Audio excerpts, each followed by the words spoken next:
एक आयताकार खेत है जिसकी लंबाई 300 फीट है और चौड़ाई 250 फीट है। तो आयताकार खेत का क्षेत्रफल क्या होता है? लंबाई गुना चौड़ाई।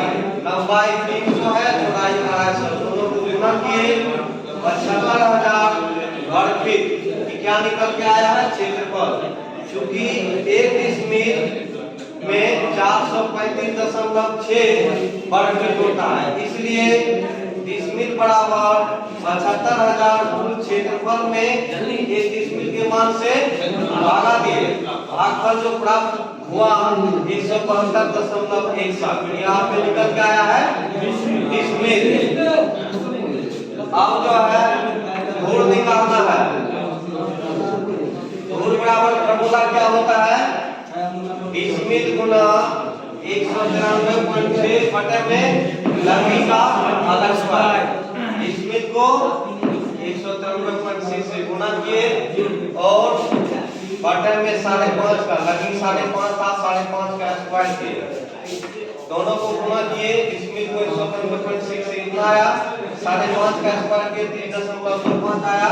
फिर भाग दिए, इस हर से 3.25 से भागफल आया 1101.88 आया। इधर के अंक का वैल्यू नहीं है, अर्थात 1101 धूल रकबा आया। 1101 धूल को बीघा कट्ठा में चेंज किए, क्योंकि 400 धूल जमीन में 1 बीघा होता है, इसलिए 800 धूल बराबर 2 बीघा हुआ। इधर 301 में भागा दिए 20 से, 15 कट्ठा 1 धूल। आपका रकबा हुआ 15 कट्ठा 1 धूल। ये फर्स्ट मेथड था, बेसिक था। सेकंड मेथड यहाँ देखिए,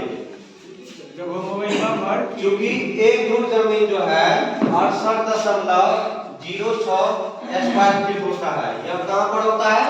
5.5 की लंबी वाले क्षेत्र में, इसलिए धूल बराबर कुल क्षेत्रफल में भागा दिए 1 धूल के मान से।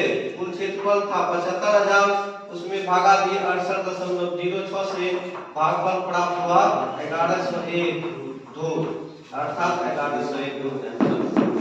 दूसरा मेथड था। तीसरा है, चूंकि 1 डिसमिल जमीन में 6.4 धूल जमीन होता है और ये कहां पर होता है? 5.5 की वाले क्षेत्र में, इसलिए टोटल डिसमिल था 172.17।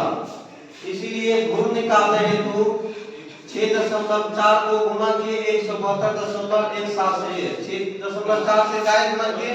क्योंकि 1 डिसमिल में इतना जमीन होता है। सर गुना किए, गुणनफल 1101